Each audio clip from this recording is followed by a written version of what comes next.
Halo, kembali lagi bersama kelas 8. Kembali lagi bersama saya Daniel sebagai moderator ganteng imut. Hari ini saya akan ada dua teman saya yang agak Yang pertama ada Ray. Bisa memperkenalkan dulu dirinya.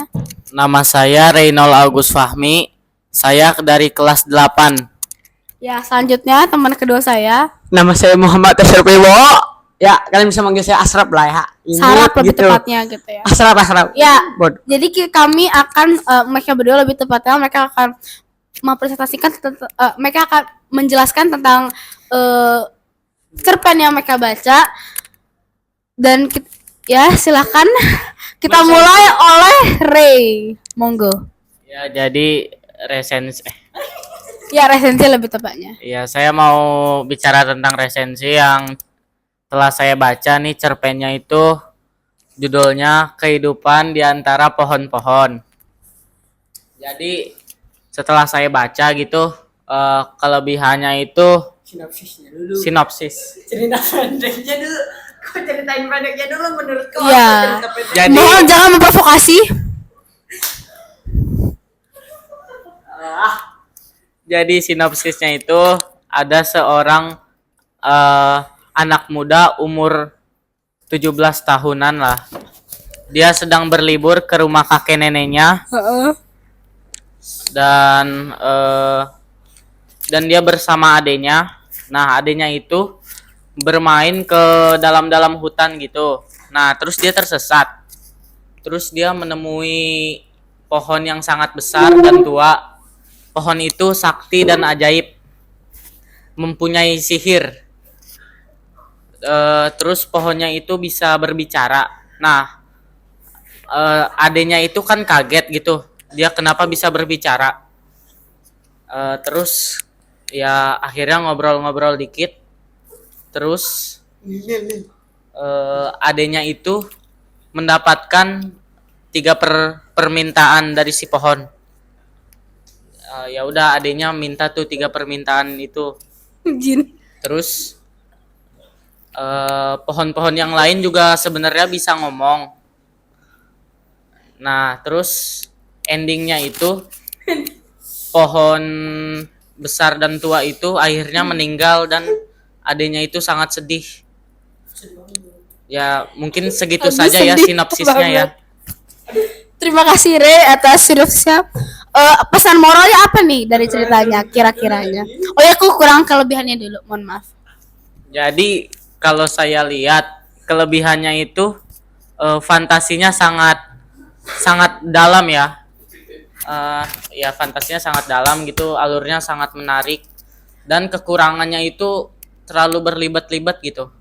Iya. Kayak terlalu di itu terus. Kalau untuk orang yang suka lebih tepat gitu, kurang suka mungkin segitu ya kekurangan dan kelebihannya. Oh, setelah itu pesan moral yang kita bisa dapat dari cerita ini apa ya, Ray? Ya, pesan moralnya jangan percaya kepada pohon tua yang besar dan sakti karena itu bisa mencelakai kalian ya. Jadi itu cuma cerita cerpen aja gitu, bukan bukan berita, bukan beneran, bukan fakta. Jadi ini fiksi ya? Ya, ini fiksi. Baik, terima kasih Ray. Selanjutnya kita lanjut kepada Sarap Imut Lucu. Silakan. Kali ini saya akan meresensi cerpen yang berjudul Laki-laki di Taman Senja. Nih, jadi sinopsisnya adalah suatu hari ada seorang wanita yang memiliki hobi yaitu melihat senja. Nah, diem lo. Dapat pasti. Dan itu setiap hari setelah pulang kerja dia itu pergi ke taman untuk melihat senja. Namun di suatu hari yang berbeda dia bertemu seorang laki-laki yang sedang duduk di taman itu juga. Dia pun memberanikan diri untuk mendekatinya. Nah, sudah? Belum. Setelah itu wanita itu pun masih berpikir bahwa dia itu siapa dan dia mulai berani bertanya, siapakah engkau? Jawab lelaki itu. Ini anime. Jawab lelaki itu adalah aku manusia. Ya iyalah kali ya. Nah, dia bertanya kembali, kau sedang apa? Gini. Udah. Nah, setelah itu laki-lakinya berjawab, sedang duduk santai sambil menikmati senja. Ternyata cewek itu memberitahu kepada lelakinya bahwa dia memiliki hobi yang sama. Setelah itu dia pun kembali ke kosannya. Di kosan dia dia merasa terganggu karena memiliki tetangga yang setiap hari berisik mulu, berantem, terus memiliki tetangga yang matanya keranjang. Hah? Yang dimaksud mata keranjang itu kayak Matanya banyak buah ya? kayak matanya itu apa ya, kayak genit terus cabul. Nah, setelah itu keesokan harinya pun dia kembali lagi ke taman dan bertemu lelaki itu. Mereka pun menikmati senja itu bersama lagi. Nah, terus setiap hari begitu.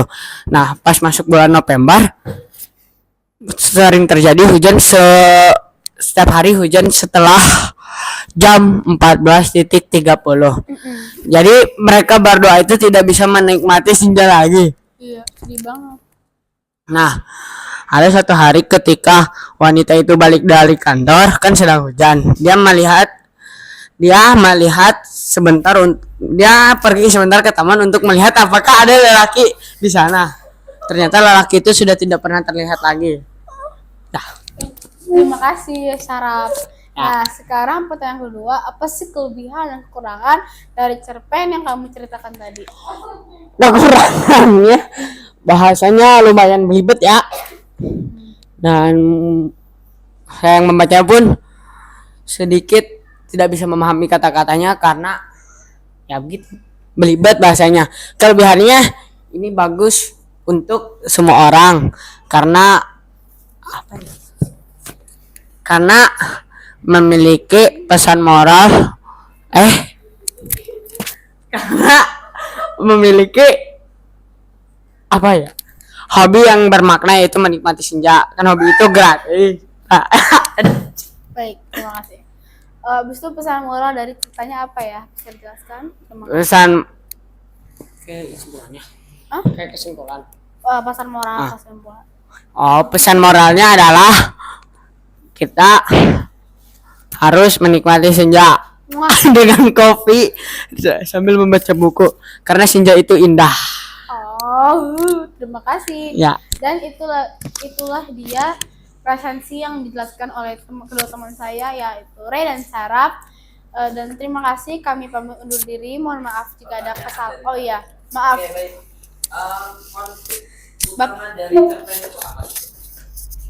Konflik dari masing-masing cerpen. Jadi kan dalam cerpen itu ada konflik. Nah, gitu ya. Konflik itu Konfliknya apa? Kemudian nilai-nilai. Tadi kan ada pesan moral. Nah, kemudian nilai-nilai yang bisa diambil dari cerita itu apa? Baik itu nilai agama, nilai sosial, nilai. Silakan. Kira-kira nilai. Aku dulu, Pak. Ya, silahkan. Jadi cuma bacaan biasa, gak ada nilai. Aku dulu dari Ya, silakan dari Sarap. konfliknya pada lelaki di taman senja ini adalah masalahnya adalah ada seorang wanita yang memiliki hobi menikmati senja kan. Nah, terus masalahnya ini dia saat masuk bulan November dia tidak bisa menikmati senja lagi karena seringnya turun hujan di waktu senja. Jadi dia itu berpikir bahwa kenapa hujan harus turun, karena dia tidak kenapa hujan harus turun. Jadi dia tidak bisa menikmati senja. Konflik pribadi atau konflik dengan Ada pusing kayak ini. atau Konflik pribadi Pak itu. hubungannya. Itu konflik pribadi. Konflik pribadi. Ya. You are beautiful. Silakan. Silakan Re. Jadi pakai.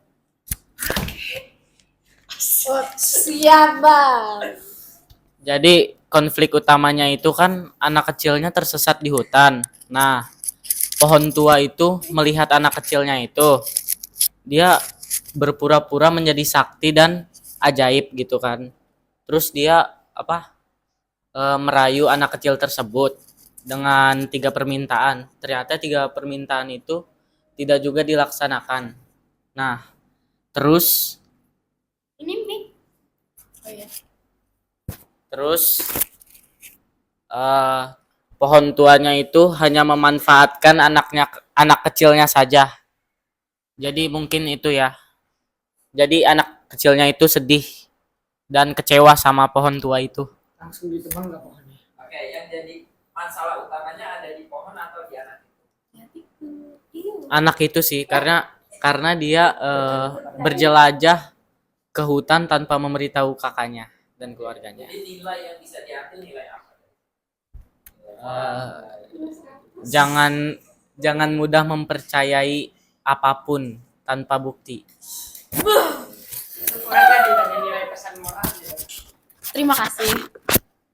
Ada pertanyaan dari teman-teman?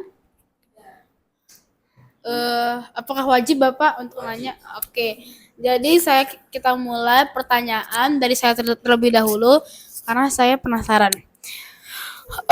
Untuk Ashraf, mengapa alasan kamu memilih cerita ini? Terima kasih. Oke, saya jawab sekarang. Enggak, Karena- besok. Besok. Kenapa saya memilih cerita ini? Karena cerita ini menurut saya ini unik untuk dibaca dan saya pun membacanya. Jadi pas saya baca, wah ternyata bagus nih cerita, Pak. Saya resensi. Baik, terima kasih. Bagaimana dengan Ray? Mengapa Ray memilih cerita ini? Menurut saya agak childish, tapi rupanya sangat bagus, ya. Tapi rupanya sangat estetik ceritanya. Bisa diceritakan kenapa? Ya karena judulnya itu sangat menarik dan adem. Karena kehidupan di antara pohon-pohon itu saya udah bayangin gitu. Pasti adem banget, ayem kayak saya gitu. Kayak siapa? Enggak. Kayak siapa? Enggak kok. Kerekam loh. Ya, terima kasih. Terima kasih aku. Ya, selanjutnya Najwa bisa ditanyakan. Kamu bisa nanya ke mereka berdua ya, wajib. Aku babat kalau berdua.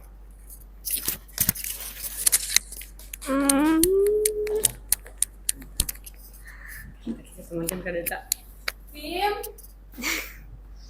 Jadi, Untuk siapa nih pertanyaannya? Nih. untuk Sarak. Ntar dia ngomongnya Priuk tadi bukan. Untuk Priuk.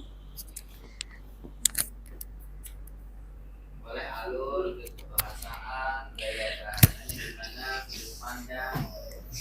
Jadi apa kesan pesan Anda setelah membaca? Kesannya ini sangat menarik untuk dibaca para remaja karena memiliki hobi menikmati senja. Ya, para remaja juga bisa menikmati senja dengan tenang ya. Baik, bagaimana dengan Ray?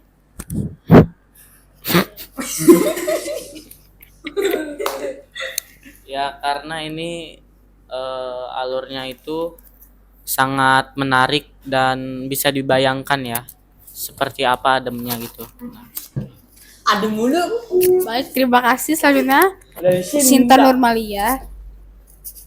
Ya. Silakan. Aduh. Gak apa-apa, ngerak banget. Otak berjalan. Siapa karya yang membuat cerpen tersebut? Untuk yang membuat karya cerita, Terima kasih, Sinta, silakan. Boleh dipersilahkan Anda. untuk yang membuat karya cerpen laki-laki di Taman Senja tidak diketahui karena di situnya tidak ada penjelasan siapa yang membuatnya. Oke, terima kasih. Silakan. Ray. Kalau yang saya tahu itu pembuatnya itu Doni Salmanan kalau nggak salah. Baik, terima kasih telah menonton video ini. Jangan lupa subscribe channel ini, like, dan comment.